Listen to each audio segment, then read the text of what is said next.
Welcome to Banyan Books, Branches of Wisdom, celebrating the joy of bright ideas and heartful lifelong learning. Branches of Wisdom is a series of intimate conversations with the world's most influential authors and visionaries. We explore spirituality and the human mind, ecology and culture. Most episodes are recorded with a live audience. You can join our live events and submit questions to your favorite guests. Check out our upcoming schedule at banyan.com. Since 1970, Banyan Books has been a rich oasis at the crossroads of wisdom and philosophy, offering resources for humanity's evolving paths. We're a locally owned, independent bookstore in the heart of Vancouver's Kitsilano neighborhood. Visit us in person or shop online at banyan.com. Please subscribe, follow, like, and leave your reviews for the podcast. And now, enjoy.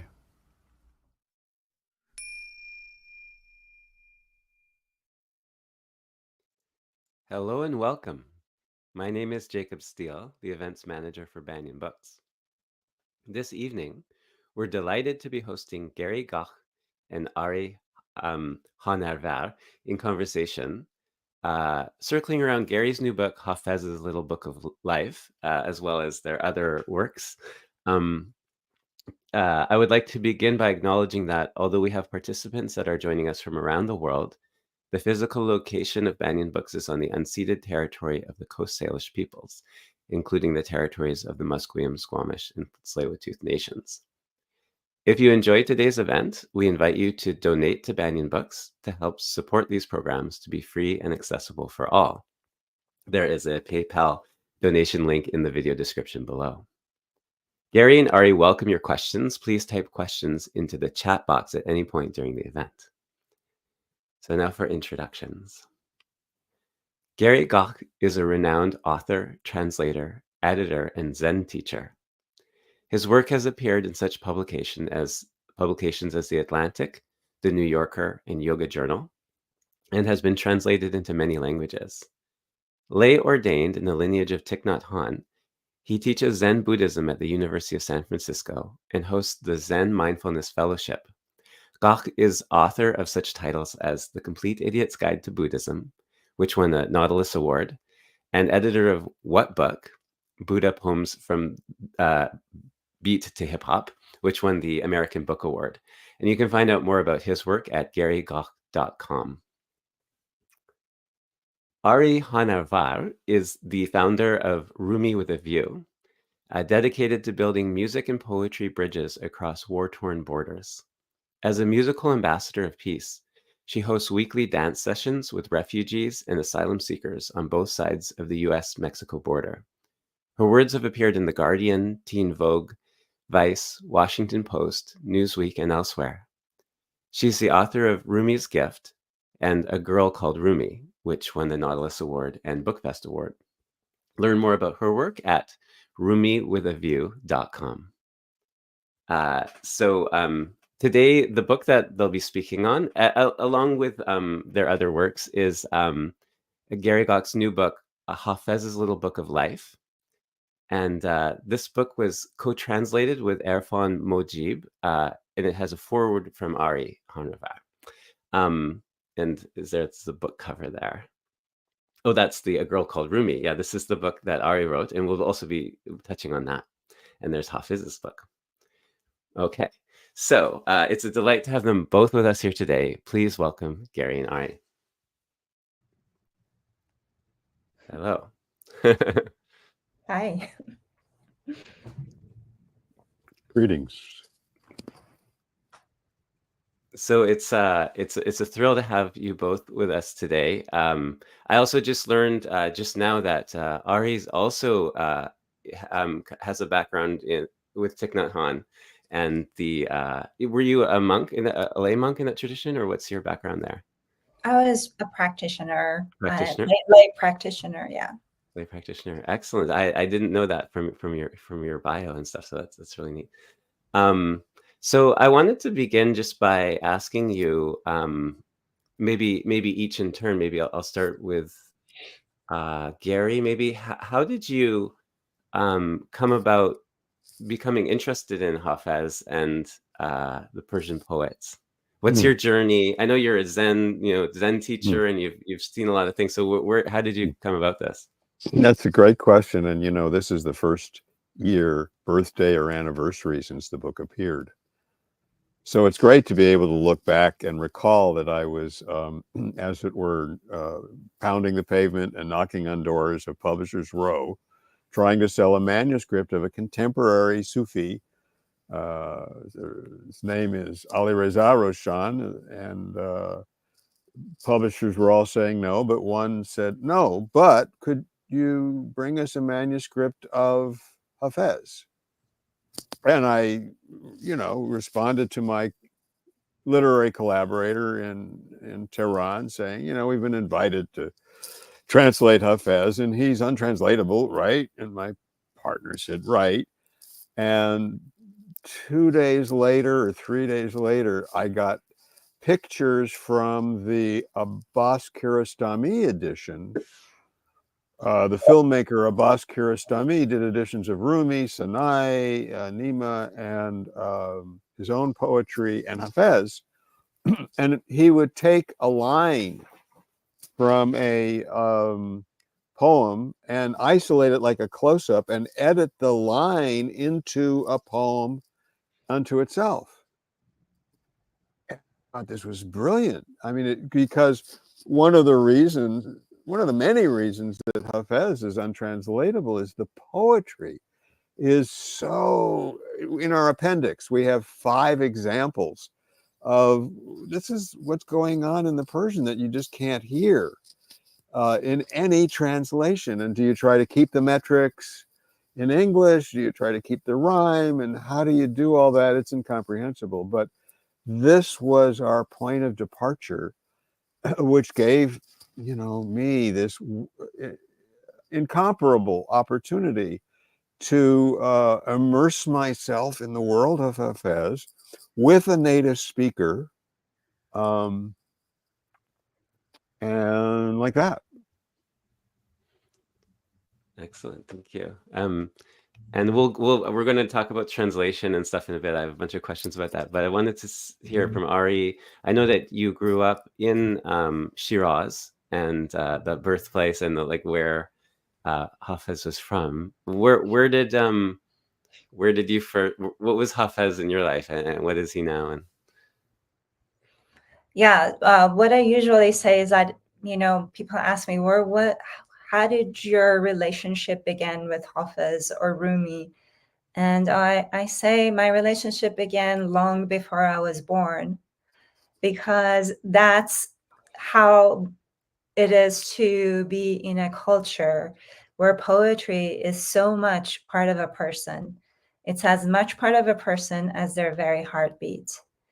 We use poems not just in celebrations or at funerals, but in conversations, in bringing joy, sorrow, and even when we're resolving conflicts. And I can talk even more about this because we've had poetry fights back and forth. And when we're talking about something completely unrelated and we use verses from our poetic ancestors to get to a desired result for everyone.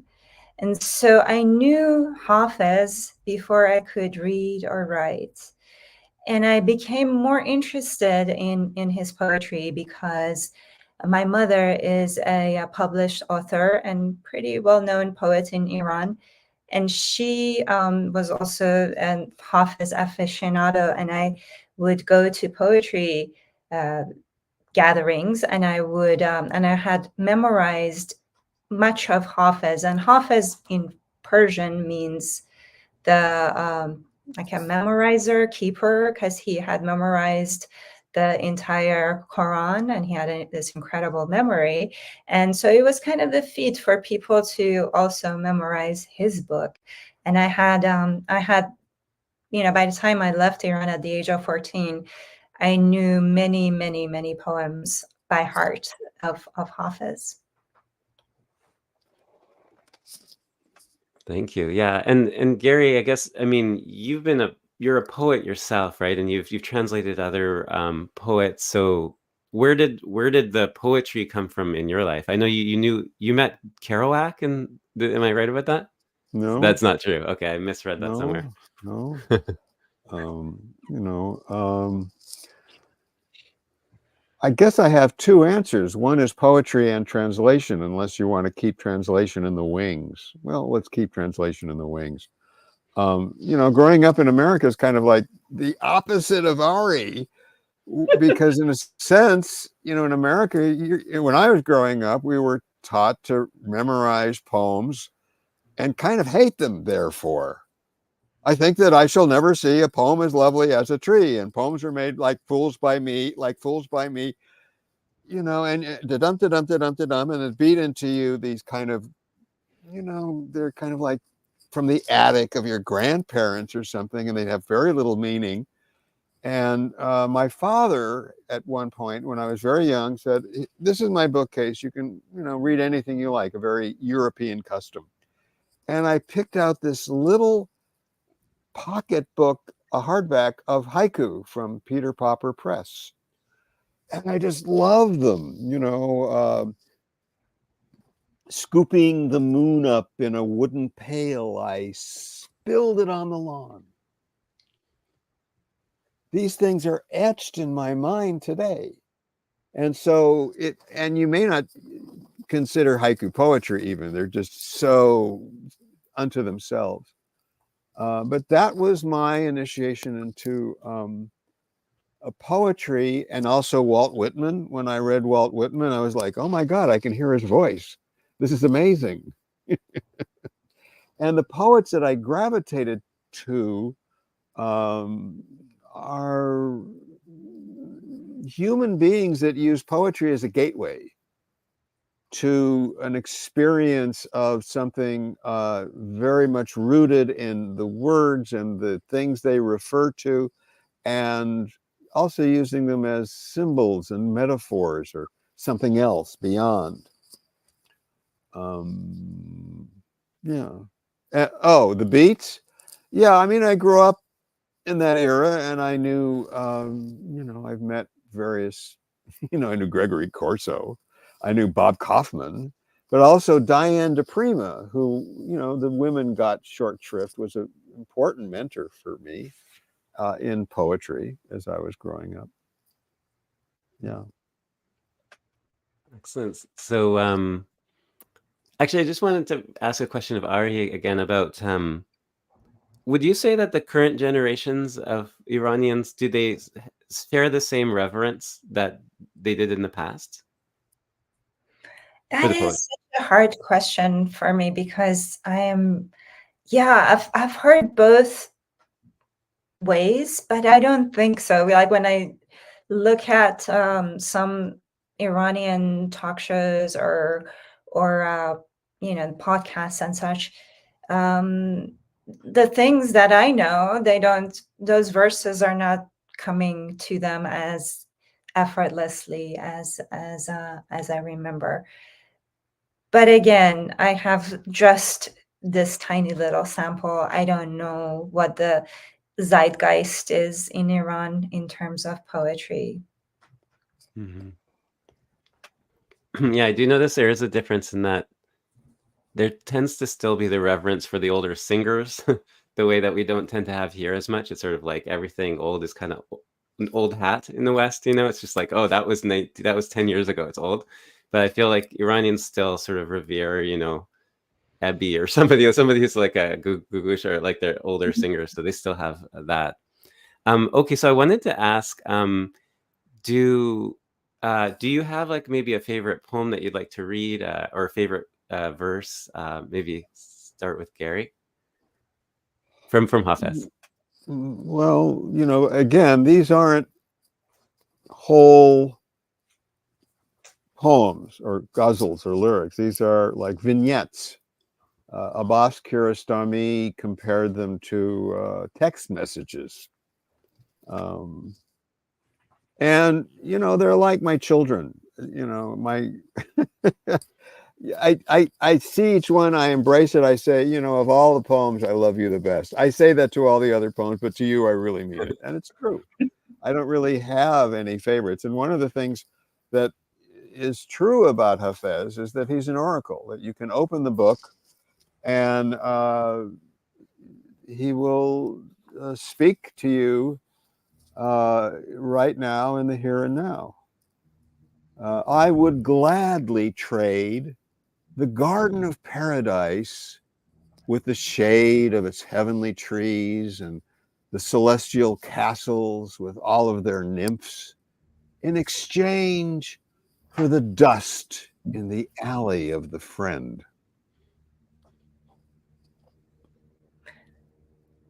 And if I may, this is one of those verses that we knew in Farsi.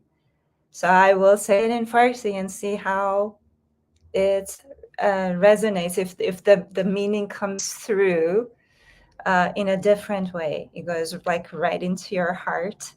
And then it's so beautifully translated by Gach and Mujib. باغ بهشت و سایه طوبی و قصر و حور با خاک کوی دوست برابر نمی کنم.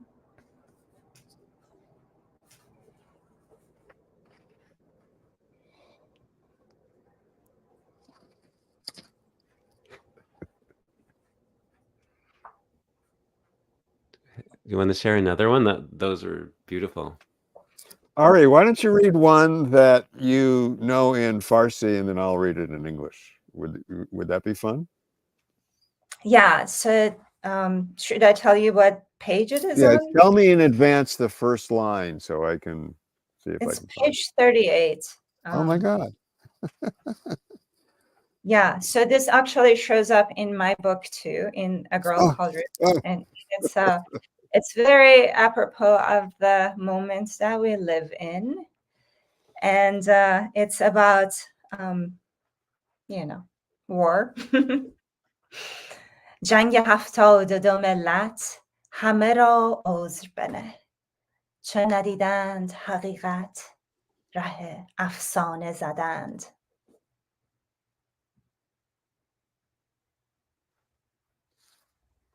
The first word is forgive. I'd like to pause right there. This is a poem about war by a man who saw 5 rulers in his lifetime, none of whom came to a natural end.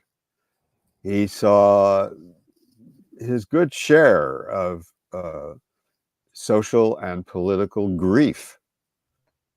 And the first word of what Ari read is forgive. And because this is day 377 or something, I think it's apropos, and I'm glad to have the opportunity. Forgive the warring of the 72 nations, not having seen the truth. They've gone down the road of myth.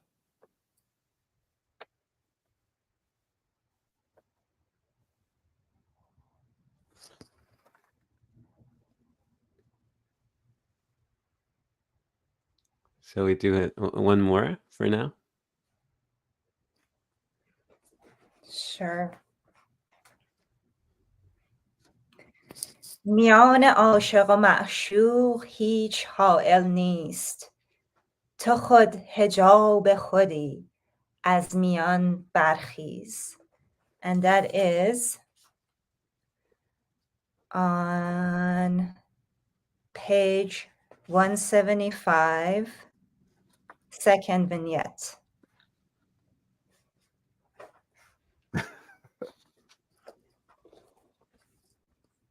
There is no barrier between lover and beloved. Hafiz, you are the veil. Get out of the way.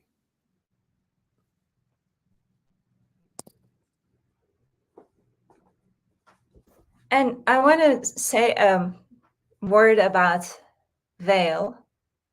which shows up in Persian poetry, kind of like we were talking about moon before the webinar began, and how moon always shows up in Persian poetry as a witness to everything, as a source of radiance.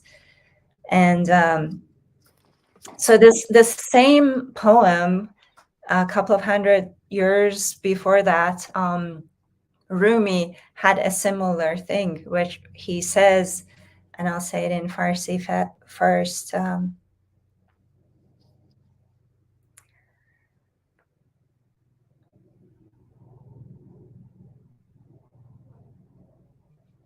ای قوم به حج رفته کجایید کجایید، معشوق همینجاست بیایید بیایید، با این همه آن رنج شما گنج شما باد، افسوس که بر گنج شما پرده شمایید. O pilgrims on your way to Hajj, where are you going? Your beloved is right here. Come back, come back. Did you know that your suffering is your treasure? Did you know your suffering is your treasure?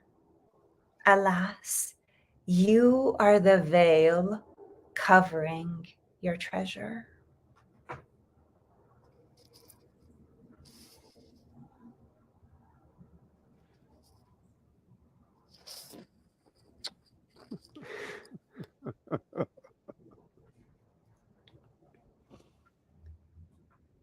So what is the symbolism of the veil? Gary, you want to take that one? Yeah, what's behind those blue curtains? Those ones are You know, the for moon. something to, I mean, I don't have to speak about it. I can't speak about it from the depths of all of the cross references of Persian poets who acknowledge somebody else has used it. This is one of the natures of cultural preservation and cultural memory. You know, when Hafiz uses veil and maybe thinking of how Rumi used it, you know, this is how you have this incredible richness of the soil of poetry out of which this emerges. But it's you know, very simple. It's like the I've got something here, right? What have I got? You can't see it. It's hidden. It's hidden. It's veiled. It's veiled. But it's here all along. And if I remove the veil, it's revealed. But it was here all along. And so you have this dialogue between the hidden and the revealed. And something has to be hidden in order to be revealed. But what I find interesting is that in Persian, the veil falls. In the West, we say we lift the veil. We lift the veil. But in Persian, the veil falls. I don't know, you know, it certainly has its own distinct particularities in its culture, and also it's so universal. I'll give you an example I know from my studies of Kabbalah. There's a famous story of the four rabbis who their souls ascend to heaven and they go to the throne of the divine, and one goes mad and one can't speak anymore, and and one comes back. And I said, what did you see? He said, all I can tell you is I saw the veil. It's like, he saw the veil. That's great. Seeing the veil is enough. There's so many versions of what is the veil, right? But good question. One of the beauties of this this book, Hafiz's Little Book of Life, is the glossary at the end. It's got definitions of a lot of these symbols, or like interpretations. And maybe I was curious, we could talk a little bit about some of these symbols that come up a lot, like wine. You translate as dregs drinkers, goblet, cup bearers, taverns. What is this? Why is, and this comes up in Rumi as well. What is the symbolism of alcohol? Well, seeing as Ari is from Shiraz, I think we both should answer that. But I'll go first. Shiraz is known for its wines. It has just the right, climate and so forth. It's got some of the best wine in Persia. And of course, under the Muslim rule, wine was forbidden. And yet, Hafiz, being a member of the court when the leaders were friendly, he could attend a wine pop-up in a garden and have some of the best wines in the world. He also frequented the taverns at the outskirts of town that were run by Zoroastrians and Jews, where you could find people who, when the sun's coming up, they're still drinking for days. He calls them the dregs drinkers. Right? Those kind of people. And so he was familiar with wine in all of its phases in a similar way that in his poetry, love in all of its phases mirrors our relation to the divine. And in Sufism, Persian Sufism, wine is it's literal wine. He couldn't have known about wine with not having drunk wine. And yet there's the cast of characters and polyvalent symbols and metaphors of wine, the goblet, the server, the host, the bartender, the tavern. For example, the tavern is similar to the Sufi lodge. And how is it similar? Because you go to the Sufi lodge to annihilate your sense of a separate self, of an ego, of a small dot that's not connected to the universe. And so that's one of the great, along with love, one of the great commonalities of poetry and Sufi poetry being often an initiation into the Sufism itself. I don't think one crazy mouth is enough to say it all. But Ari, what do you think about? Let Hafiz answer that.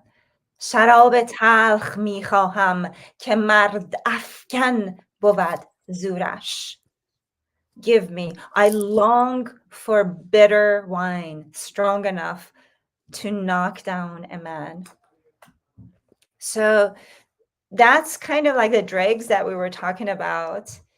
And this kind of like the multi-level of the actual physical wine, and then you've got the wine that runs through a Persian's blood, like it's just this divine wine. And then what Rumi talks about, which is مپرسید ز احوال حقیقت که ما باده پرستیم نه پیمان شماریم. Don't ask us to dissect truth. Don't ask us to describe truth. Worshippers, sacred wine, not accountants of wine cups.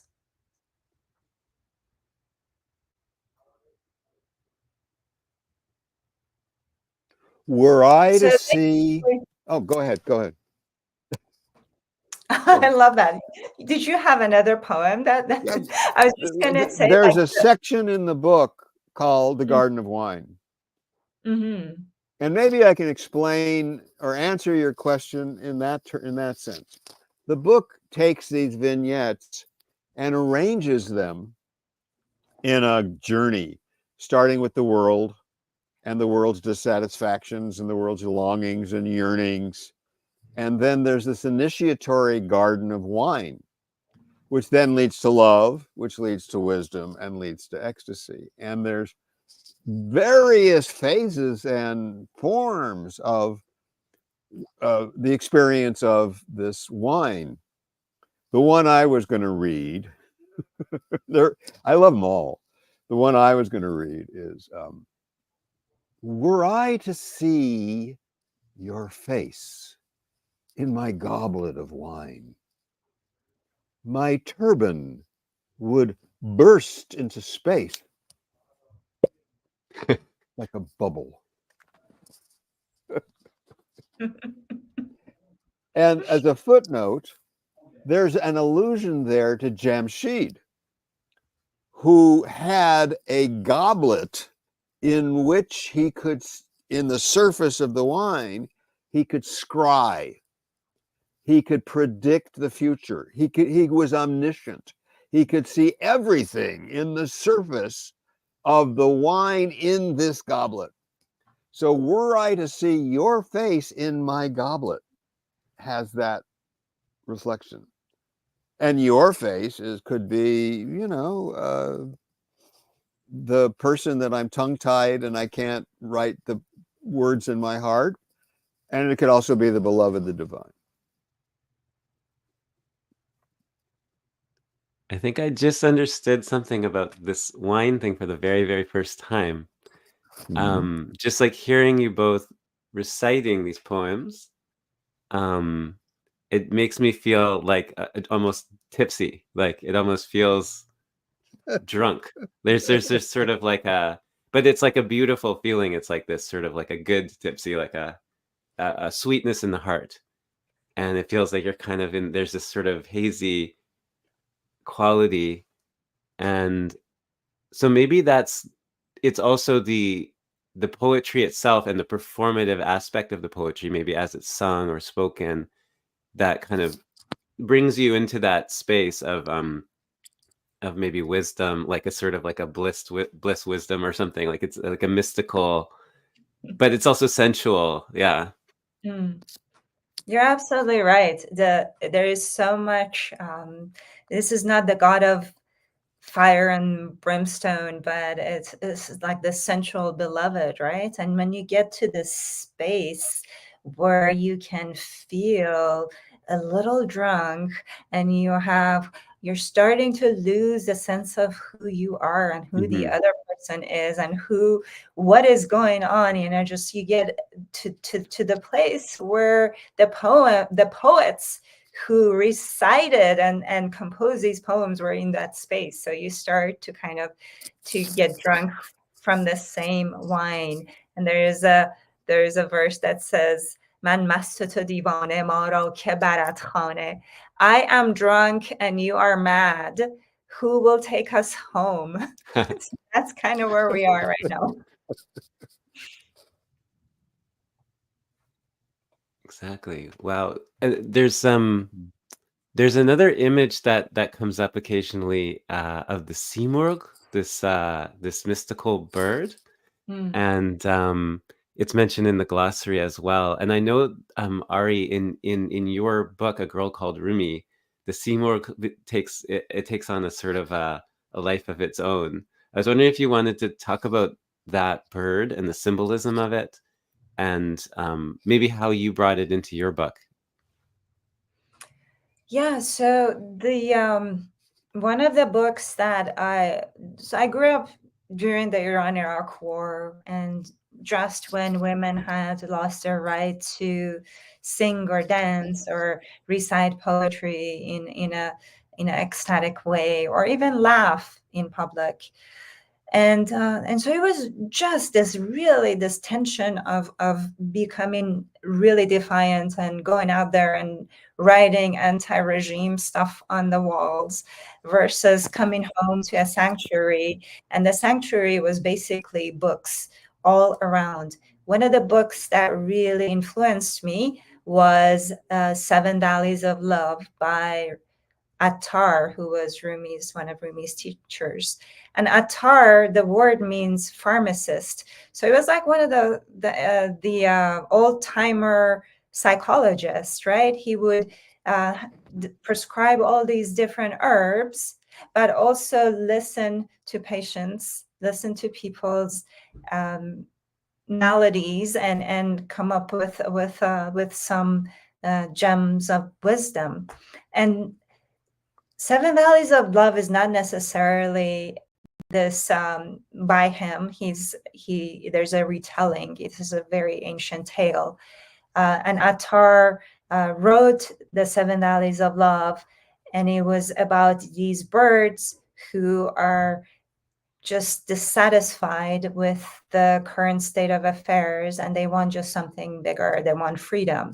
They want, and they're kind of, it's an allegory for enlightenment. So they set on this journey to the seven valleys, and each valley has its own challenges and own perils that they have to pass. You've got the valley of quest. First, the lover has to want to embark on this journey more than anything else. So the nightingale is in love with the rose, and there's all this tension, and so anyways, so these birds go through valley after valley, and only 30 survive at the very end. And Simurgh in Farsi means 30 birds. So, and Simurgh is this mythical creature that they're supposed to meet, and would give them enlightenment, would give them freedom. And what they see is themselves, 30 birds. And so it's just kind of like, if you kind of have to keep looking within to find what you're looking for. It's not out there. And there's, I think, a poem in Hafiz's book that talks about about the pearl that is asking for the shell or something from people who are just lost on this shore of the sea, whereas you're the pearl, come on. So it's kind of a similar dynamic with the Simurgh and so anyway, so the book is basically these two kids who go on a journey and meet a storyteller who tells them the seven valleys of love, and at each valley something happens to the main character, who's a 9-year-old girl, and her best friend who's a boy, and then she grows up and she has to go to the last valley, which is the valley of death, on her own without any guides, to find what she's looking for. Beautiful. In so many of these poems, there's, like, we were kind of, I guess one way to describe it is kind of a sweet longing, and there's this imagery of, there's veils, there's pearls, there's like something that you're the moon, there's like this longing quality. I'm curious, Gary, actually both of you, because you both studied in Buddhism, how do you see these this approach of it's almost like a dual approach, like maybe a divine dualism or a spiritual dualism? How do you see that aligning or not, or similar or different from, like, say, a Zen outlook?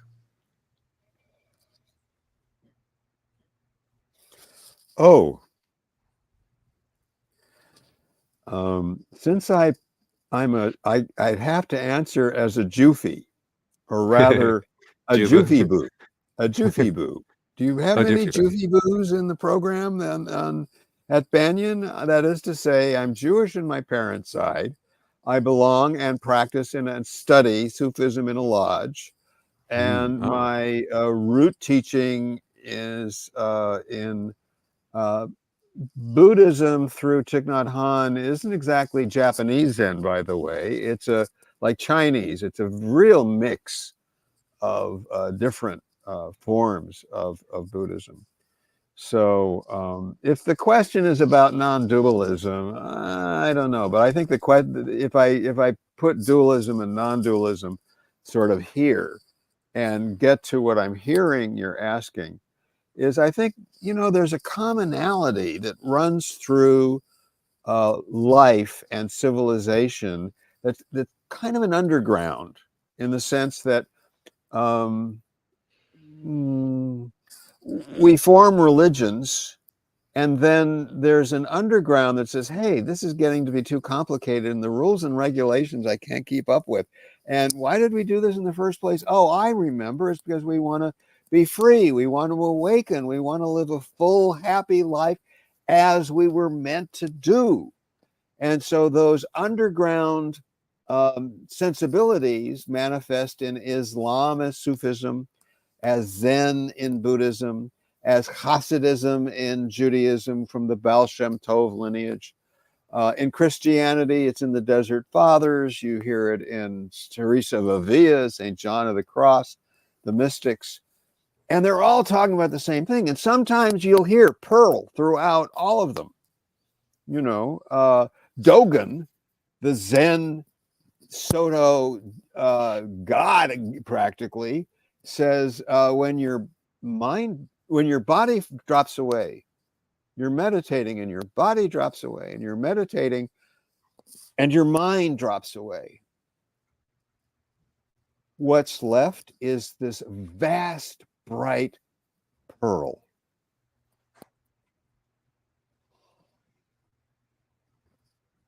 The pearl of great price we hear in Christianity, in, as Ari says, the poem of Hafiz, where he's seeking the pearl beyond time and pearl beyond the shell of time and space. In Buddhism, you call it the unborn. And the lost ones along the shore are trying to find it when it's, you know, within themselves all along.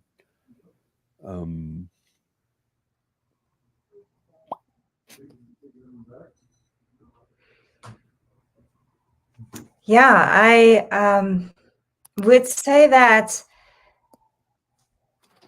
one of the things that I noticed in the Buddhism practice in Buddhism is just the state of witness, where you witness your thoughts, the state of unattachment. So you are are not so, you're beyond this body and mind. And you can be this pure witness to what's going on if you're experiencing the so-called negative emotions like anger or despair or sadness and such, to tap into the witness and anchor yourself in the breath. So that's one way. But the Sufi is a little mad, like the mad way, where you're just kind of, rather than this becoming free from suffering, which is the bodhisattva vow, you gotta to go that route. Instead, you really, really fall in love with the suffering. You absolutely drown yourself in whatever emotion it is, whatever state of being, you fall in love with each state. So one is kind of, a witness, and the other one is right inside. And both kind of yield the same result, where there is infinite space inside. When you really, really go in, you are tapping into that infinite space that is present. And when you're the witness, you have the perspective of the infinite space that is present. It reminds me just of this poem I reread recently by Mary Oliver about, I'm going to misquote it, but the idea was like, there's one thing you need to do in life, and that is to love what's mortal and hold it close and then let it go. Something along those lines, and let it go. And maybe the letting go is that kind of the witness, and then loving what's mortal is the being in love with the beloved, the love, the heart quality that's longing. So maybe they all exist in the path of awakening. There was in your intro for the book, Ari, you wrote, because I promised I would ask about translation. You wrote, I had long agreed with the notion that Hafez's work was untranslatable. But as soon as I delved into Hafez's little book of life, my heart leapt, and I'm delighted to say that my perspective has changed. I'm really curious about, we'll start with Ari. What was it about the book about this translation that struck you as different from others? And I should mention, we had Omid Safi on the show before, and he was talking about the Ladinsky translations, and which are, most people, I think English speakers know English speakers know Hafiz through his work a lot, and but he was saying that they actually are not rooted in the texts themselves. That it was maybe he channeled them or something like that. So, but yeah, how does this translation differ from others? Yeah, so as I mentioned earlier, like I just by going through it today, I was able to find several poems. I was like, this is this one, this is this one, this is this one, this is this one. And you know, so they were, it was like the signature, the Hafiz's signature was right there that I could just trace back to the original baits, original verses in Farsi.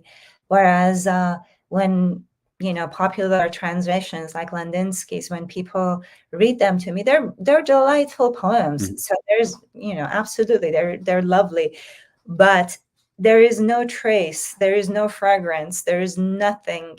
It is kind of like you're smelling grape Kool-Aid, and then, you know, they're like, this is the Mohammadi roses that were in the Persian, the gardens of Hafiz. It's like, no, they're not. You know, it is just not the same. I totally came up with that metaphor just Good. right now. But so there is yeah, the translation is really tricky. The way that I talk about it is that when you don't know the, you know, when a translation, first of all, like when you see a sunset, you know, if someone's like, tell me, what is the sunset like? I've never seen a sunset on a beach. I've never seen a photo of a sunset on a beach. I don't know what that is. And you draw, you know, some, depending if you're like a cubist or impressionist or realist, you go ahead and show your presentation of that sunset, and that's your translation of the sunset. Now, if you've never seen a sunset yourself and you're translating, you want to tell someone else what that sunset is, you have not tapped into the actual source. You haven't been in the majesty of your feet in the sand and watching, you know, just the whole holographic aspect of it, with the smell of the breeze and the sound of the seagulls and the lapping of the waves, etc. So you got that, and if you've never been to the beach and you're trying to translate, it's kind of like you're a non-language speaker and you're trying to do that. Some people do it really well, and that's what I was so impressed with. What Gary and Irfan did was that, because they were really grounded in what Hafiz was conveying with his poems, and that immediately came across to me. It did not come across like this kind of a, you know, it's not rooted in what the Persian culture was and all the other things, like the metaphors that they would use in other translations. These were like authentic. They were the real deal. I was very skeptical at first because I've tried to translate Hafiz myself, but this methodology that they use to show vignettes, that's the way to go, because it's so rich that you can't really do that in a way that would translate well if you try to translate a whole poem rather than just these vignettes. So Gary, you were saying that the vignette kind of format that you settled on was inspired a bit by Kiarostami's translation or Persian versions.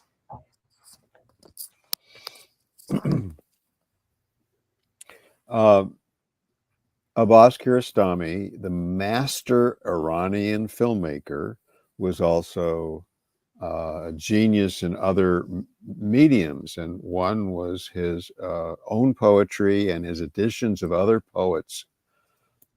Again, where he'd make a close-up of a line. It's like he was walking in down and he saw an art book, and it had just the apple of Cezanne, and it said Cezanne, and it was a close-up of a Cezanne apple, that in the whole painting was the apple and the plate and the drapes and the legs of the table. And he said, aha, that why don't we do that with poetry? And so that became the springboard for making vignettes. After I finished the book, I found one by Jeffrey Squires, where he did a similar kind of thing on his own. So that became the basis of, so I can't really say translation because I didn't translate a whole, there's appendix has one whole lyric translated by Elizabeth T. Gray and Iraj Anvar, who also vetted our translation after we were done. And their edition is very good, of complete ghazals. There's a new edition coming out from Monkfish, bilingually. Dick Davis is a very good translator of Hafiz complete works. There's the Bly, Lewison. There's a bibliography, but I didn't annotate it. I've read all of the ones that other people did. And for us, I'll tell you, one of the things that struck me is that studying Iran, you realize that they've reinvented and modernized many times. Whereas in the West, we say, oh, the modern era, and then it's postmodern era. So in a way, for the West, it's modernizing Hafiz, but in another sense, it taps into something that was there in Hafiz in his own sensibility. And if I may give you a soundbite that I love, Hafiz wrote in a second language. We all speak in a second language. And that what Hafiz manages to do is remind us of the experience that's beyond our intellect of language, the experience of language at a level that's heartfelt and where it's vital and where it's needful.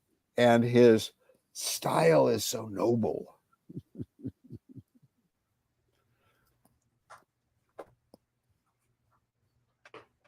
I should get to some audience questions, and if you're out there with some questions, type them in. I wanted to ask a question from Shanti. What does it mean your suffering is your treasure? So when we were talking about the Sufi way, which you fall in love with whatever state you're in, and that's what unlocks the treasure that is within. So the veil is our resistance to our wounds, to wanting to be vulnerable, to wanting to go deeper into the unknown. And once we have enough courage to do that, and we are able to stand naked in the moonlight, in the face of love, then love kisses all the wounds and we fall in love and we get to the treasure that is inside of that bitterness, that sweetness that is in the bitterness. It always happens. There's always this alchemy that happens in Persian Sufism, where it's a participatory, like there's not a you yourself are the kimia, which is the alchemist, and the kimia is the gold.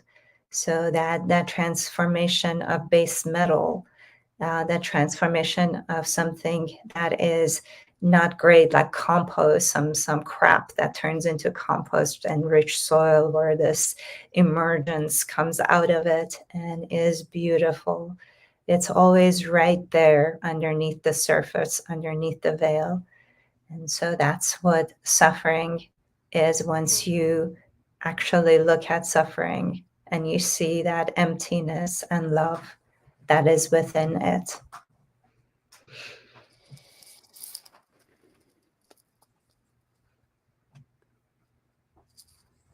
Well, that touches into another question that came in, which actually maybe talks more broadly about the power of healing and poetry. But someone, Ramona wrote, what are your thoughts on what's currently happening in Iran? I don't know if this is Zanzandagi Azadi or the war or I guess everything. Do you think that poetry has the power to heal and drive change in the world? I'm assuming that's directed at me. I am assuming. Yeah, so the poetry has been this resilient thread throughout so many invasions, the Mughal invasion, the Arab invasion, the current, the sanctions, the wars, the war with Iraq, the regional tension, the civil tensions. So that poetry is being a source of resilience for the people of Iran, where when we can't sing in public as women, we could recite poems whisper poems to each other as a way of solidarity. And so the repression is really horrible in Iran, as you can imagine. The whole, since the woman life freedom movement in 2022, when Mahsa Jina Amini was killed because she didn't wear her hijab properly according to the authorities, according to the morality police, and the crackdowns and the executions and the political prisoners, and all of that has been a tremendous amount of pressure and horror on the people of Iran. But that what keeps them, the poetry is the sustainable fuel. The joy that poetry brings is the sustainable fuel that keeps them going. And this revolution has a long arc. So we're not done there. Iran is not done. But, people will eventually prevail one way or another.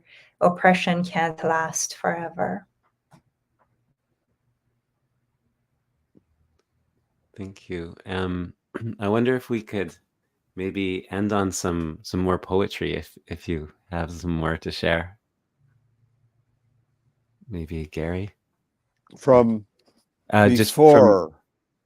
before the dawn of time until after the end of eternity. Actually, it starts, this is another one, Forgive the Warring of the 72 Nations. It begins, what is it? The realm of the armies of, from shore to shores. Okay, sorry. From shore to shore, the armies of tyranny rule.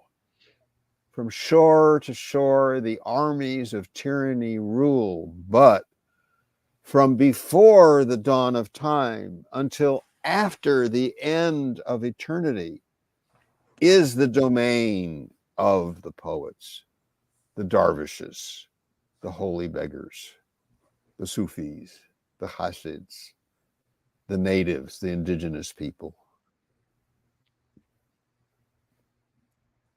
I interpolated a little, but you get the idea.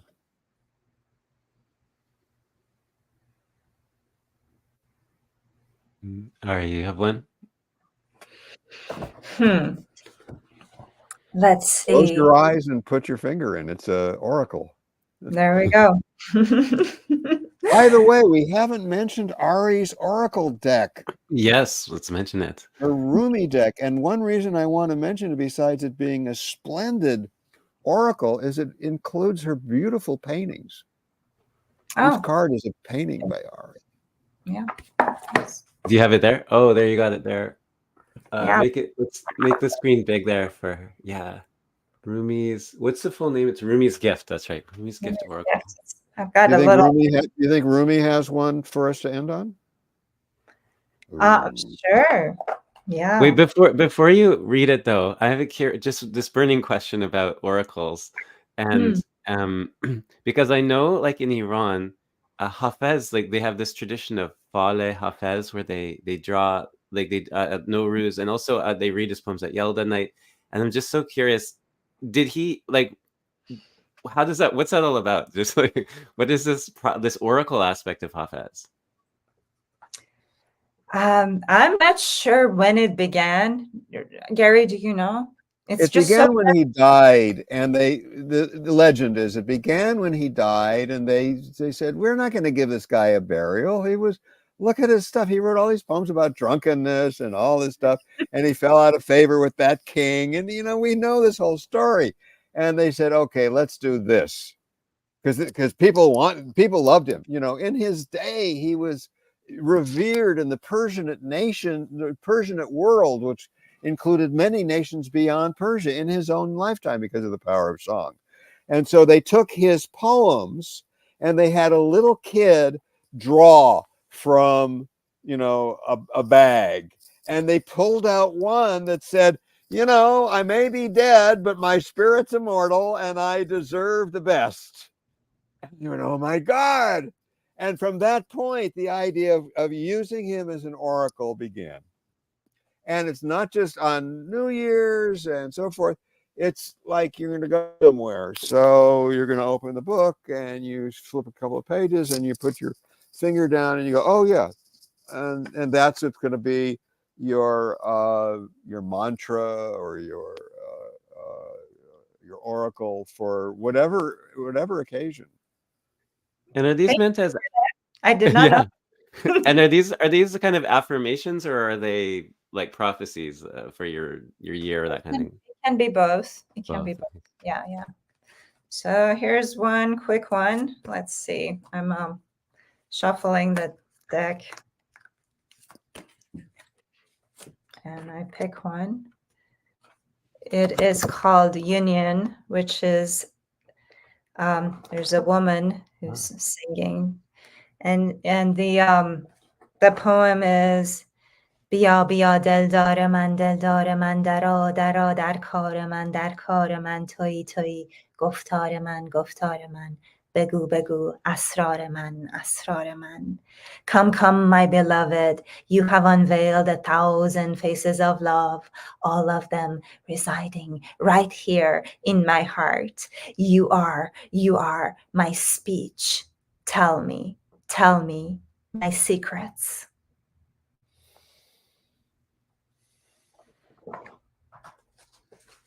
Well, thank you both for bringing the tavern here to Banyan Books in the world.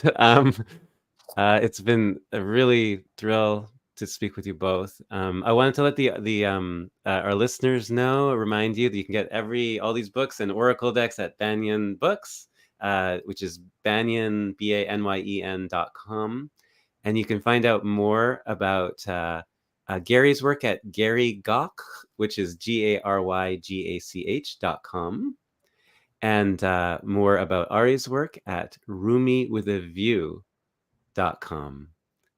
So again, thank you so much. It's been delightful. Thank you so much. Yeah.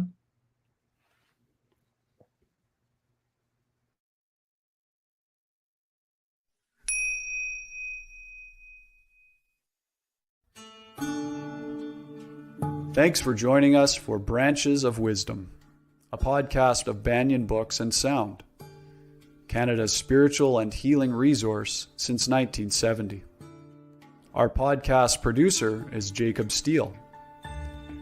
Watch all our conversations on YouTube by searching for Banyan Books, or listen on your favorite podcast platform. Please subscribe, follow, like, and leave your reviews and comments. We love to hear from you. For all our live events, books, and more, visit us at banyan.com.